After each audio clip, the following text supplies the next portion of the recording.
Man, you already know what it is. Jay Williams, Let's Live Life, and we're back. Another good video for y'all today. Whole lot of thievery going on. Whole lot of gang going down. Gang, gang. Gang, gang. As I've told y'all, the prisons are full of gangs. They typically try not to feud with each other, but it happens. And when it happens, you don't got to be gang, gang to know what's going on because, well, this guy's going to overhear, this guy's going to overhear. He's going to add his 2 cents, and they're going to talk, and that guy's going to talk, and eventually it's going to make it to you. Everybody generally knows what's going on. There's not really many secrets in prison, and if there is a secret, it's only a matter of time before it's no longer a secret. With today's story, like I said, whole lot of stealing going on. Something kind of gets stole, then something does get stole, then the gangs, which are already involved, go at it. This guy goes at it. This guy goes at it. It's just a crazy story all the way together. Real quick update. Man, life is good. I can't complain. Very humble, very happy to be here. And I'm blessed to have everything and everyone that I have in my life. Took a lot of hard work to get here. But I've got dreams. I've got plans. I'm still not where I want to be. I'm content with where I'm at, but I want more. Like if this is the level I've reached, I'm okay with that. But I want more. So I'm going to strive to get more. A lot of people, Jay, where you been? Where you been? Where you been? Let me break this down for you in case you don't know. I have a 5-year-old little girl. She's not my daughter. We took her in, adopted her. A 5-year-old little girl that I have to look after each day. She's not in school yet. She just turned 5. Then I've got my son who's 6 that I take to school every morning. I have to leave here early, get him to school. And then at 3:15, I pick him up and bring him back home. It's a 45-minute drive there, 45-minute drive back home, 45-minute drive in the evening, 45-minute back home. And then in the meantime, I've got this little girl. So I can't just run out and hit record on the camera when I've got a 5-year-old that has to be tended to. I would love to be on YouTube every day. I've written down the stories that I want to tell as far as what I plan on doing with this prison YouTube stuff and the remainder of it. And then I'm going to go to the true crime. I've told y'all that. For the ones that love me, the ones that support me, the ones that are really here just for the content, y'all will understand. It's going to be the same twist, the same spin, the same J, just on my point of view of things going on in the world. Now, don't forget, I've done time with guys of every single level. So when it comes to true crime and the stuff going on in the world, if you want to talk about people that got bodies, dudes that have hats, I can speak on that. Dealt with a lot of them dudes. I've got some crazy stories I ain't even told you yet on dudes and why they were locked up. You know what? Let's not get off track. Let's get back to it. Let's do it how we do it, man. Happy Monday. If you're watching this on the day it dropped, it is Monday. And we're going to get into gang stealing from gangs. And you know it always ends bad. With all that being said, you know how to see it. You know how to live it. So let's relive it. Now hear me out. Prison is a bad place. We all know that. Prison's a very, very bad place. But when I first got there, you could get away with a lot more than you could when I left. Like the security procedures, they were always in place. But there were things that hadn't come to the guards' attention yet. And wouldn't you know it, I'm sure you can already guess who messed it up. Yes, the inmate population. Let me just break down some of the things you could get away when I got there, opposed to when I left. When I first got to this camp, you go to the visiting room. Whatever clothes you wore into the visiting room, which were the same clothes you wore in general population every day, you go in the visiting room in those. You come back out in those, and you return to your building. So getting things through the VI sometimes could be sweet, especially if you knew the shift and who was on. And you, hey, what's up, man? Yeah, I'm good. Hey, come on, man. I ain't stupid enough to bring that back. I ain't even got a search going by. You can slide through. Now, it wasn't always the stuff you're thinking about coming through the visiting room. We all know the basics. People are going to try to smuggle this and smuggle that. But a lot of guys just wanted the things they had in the real world while they were locked up. One of those things being jewelry. I can remember a time when I had a good collection of watches. I can remember a time when a lot of guys had different watches from the streets on and different chains.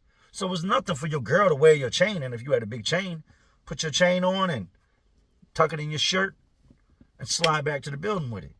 You would see guys all around you with big Jesus pieces and this and that and high dollar chains on. Over time, it got messed up.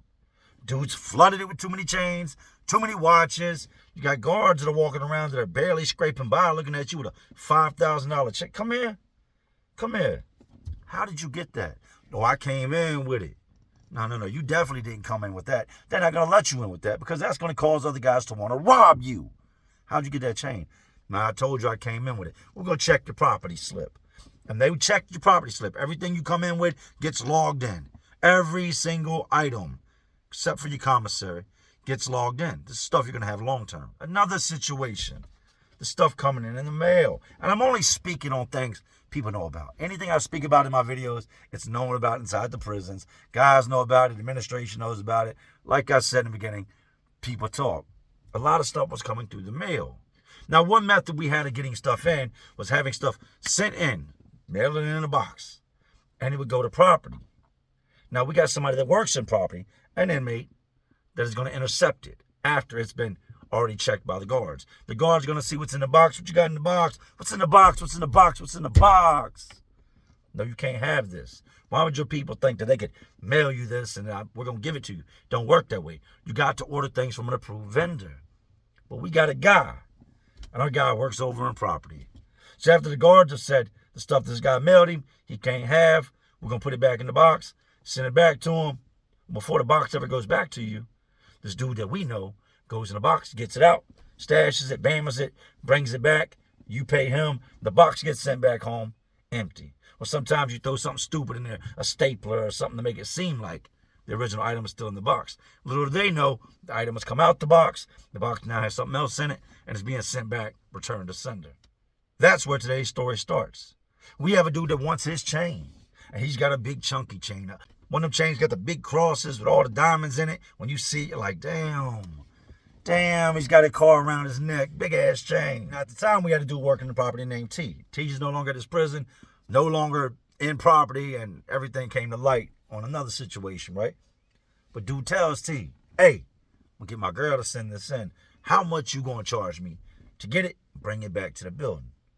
T tells him, dude talks to his girl, hey, send my chain, send this. It was actually a couple different things. Send in the box. They're going to make sure it gets to me. You sure? It's contraband. They're going to take it. No. It's going to get to me. It's going to get to the guards. They're going to tear it off and send it back. But before it ever comes back, it's going to come to me. Boom. The movie's made. The package is shipped. T gets told off coming back from property one day with a bunch of tobacco on him. I made a lot of moves with property. I don't know if I've told you all this, but I was kind of that guy that could get my hands on whatever I wanted to. I've been in that prison so long that if you wanted it, I don't want to say I was the hustle man because I had a lot of different hustles. So it wasn't just I was the guy running around with everything, but if you needed something, I had connections, I could get it. T gets told off coming back from property with some tobacco. So now this package has been shipped, and it's never going to make it to T. T winds up going to the hole, packages in the mail. They take another dude out of our pod. My pod was, at one point, was the workers' pod. So everybody in there had a job. Well, they had another dude that if T didn't go to work or something should happen, or they were, had a large influx of mail coming in, inmates coming in, they would send Trapper over there with T. T gets fired. Now Trapper's got the job full time. So Trapper goes over there and takes the property job. T's gone. He's gone to the hole. So any dealings he had going on with inmates, agreements he had, packages coming in, this, that, freak books, it's a lot of different things that happen with property. Dudes are now dead on. They don't know. They know Trapper, but they don't have that rapport, and T was the one handling that. When you got somebody over there, T ain't letting Trapper touch nothing. No, you're going to mess it up for everybody. So like I said, Trapper's worked beside T for a while now, but it's not an everyday thing. Yeah, he would steal things here and there, but he can't let T know. T's a big-ass dude. T's going to smash him out for possibly getting his job tore off. If something comes up missing, it's not done the right way, and the guards catch it, they're going to look at T. Trapper goes over there. The chain shows up in the box. Trapper steals the chain. Guards see it. No. Return to sender. This man can't have this big-ass chain. You got us messed up, like walking around here looking better than us.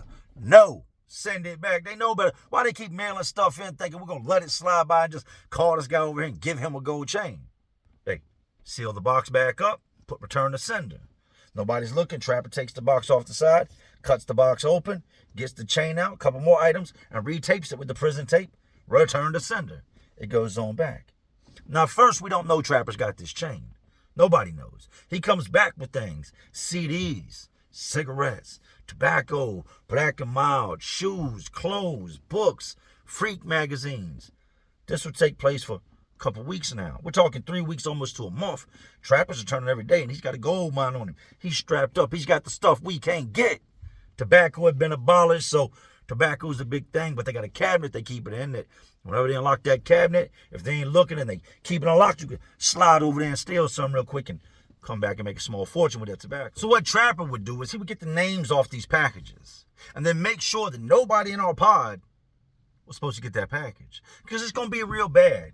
If you've got this, and then the guy that got it sent in sees you with it, he's not going to try to pay you for it. What you mean I'm paid?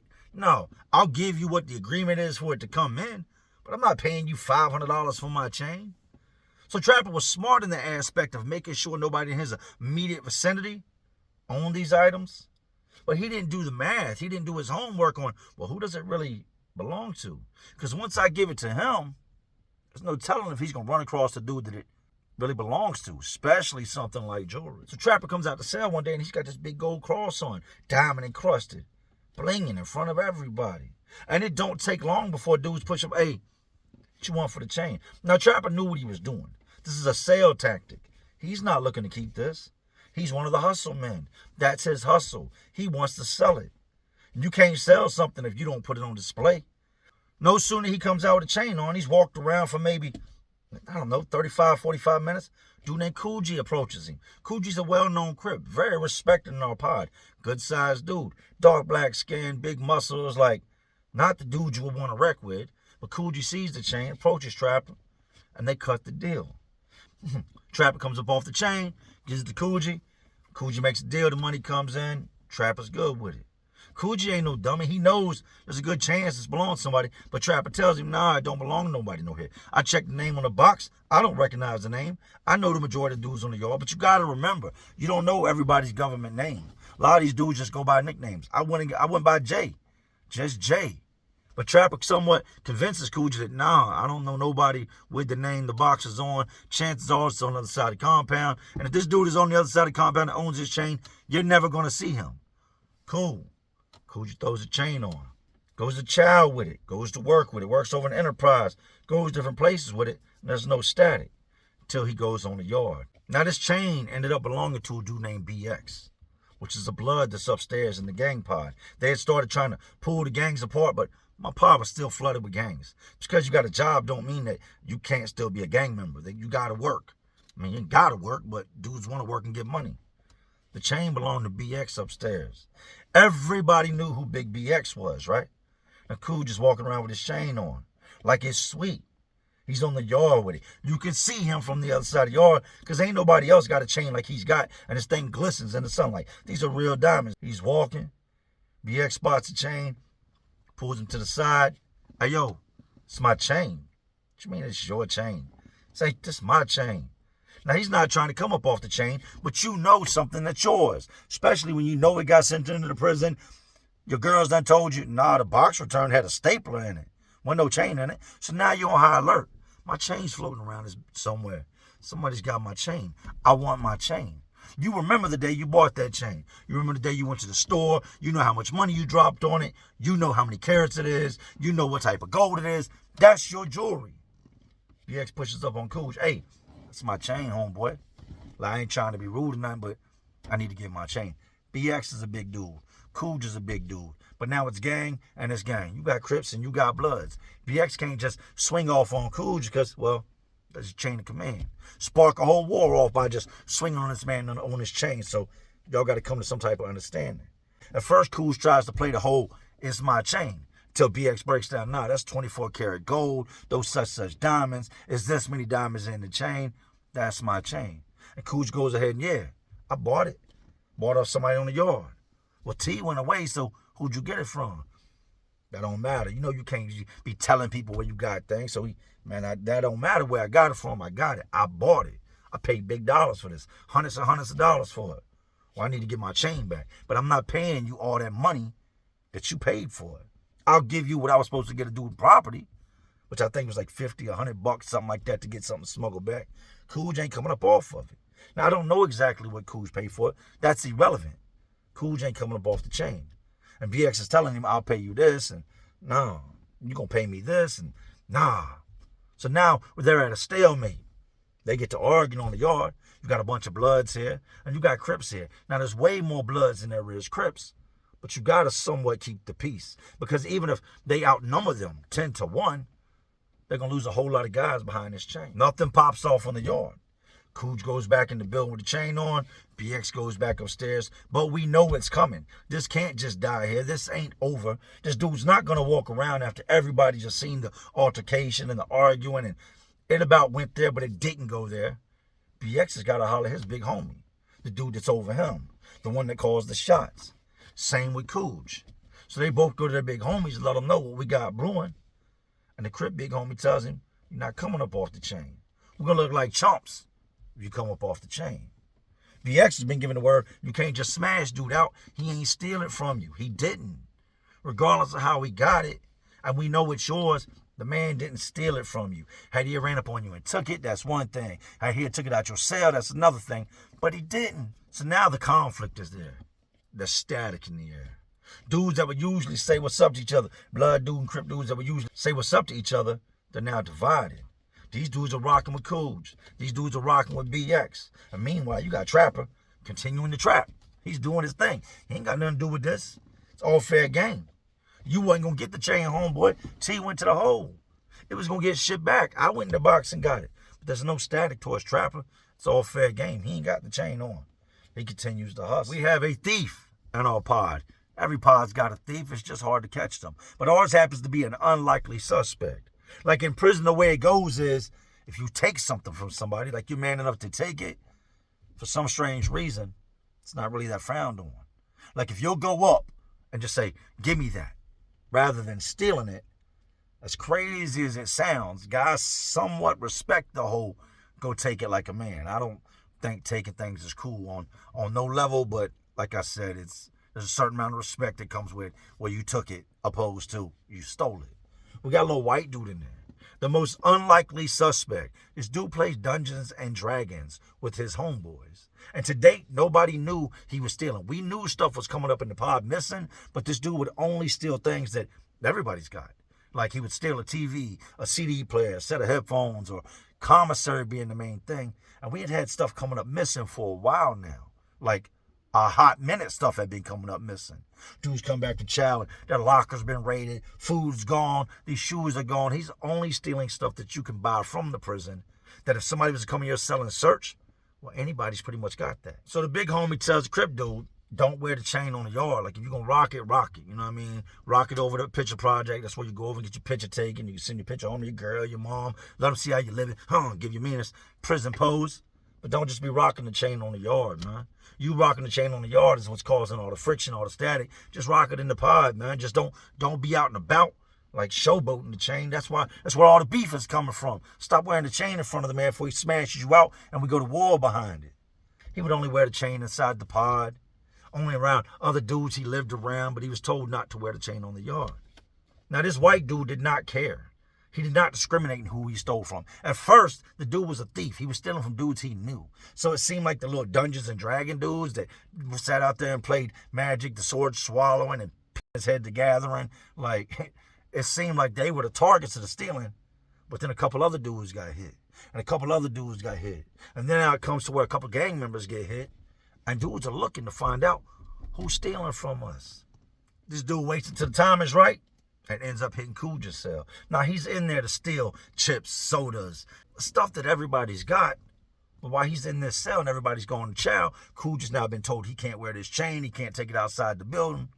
The thief comes across the chain in the locker, wrapped up inside something. I think they said it was inside a set of socks, wrapped up inside the locker. He grabs the socks. These are property socks, not socks they give you, the socks you can buy. He snatches them, knows there's something in it, but throws it in the bag like the Grinch. Makes his way up out the cell. Gets away with it. Realizes he's got the chain. He can't break this chain out. He didn't mean to steal the chain, but now he's got possession of the chain. He's got to get rid of the chain. He's not going to throw the chain away. He's a thief.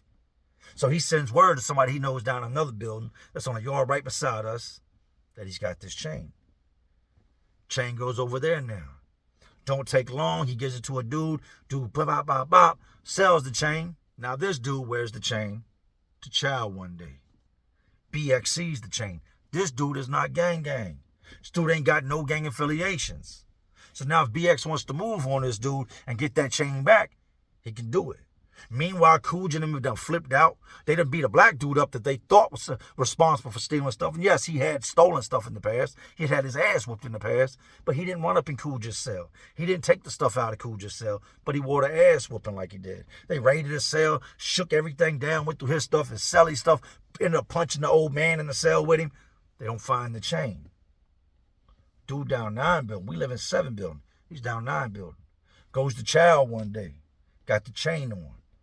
BX and them see the chain. BX ain't got a move. He's got pups. He's got a little rank. Send some other people. Hey, go holler at him about my chain, man. Make him come up off the chain. If he don't come up off the chain, take the chain from him. Fight pops off in the chow hall. They snatch the chain. Get the chain off of him. Beat him down. Couple of the Bloods go to jail. Couple of them get away with it. Now they've got the chain. Chain goes back to BX. BX gonna wear the chain. It's his chain. All this over chain. I know it's crazy. I done said chain a lot of times. Bear with me. There's more to come.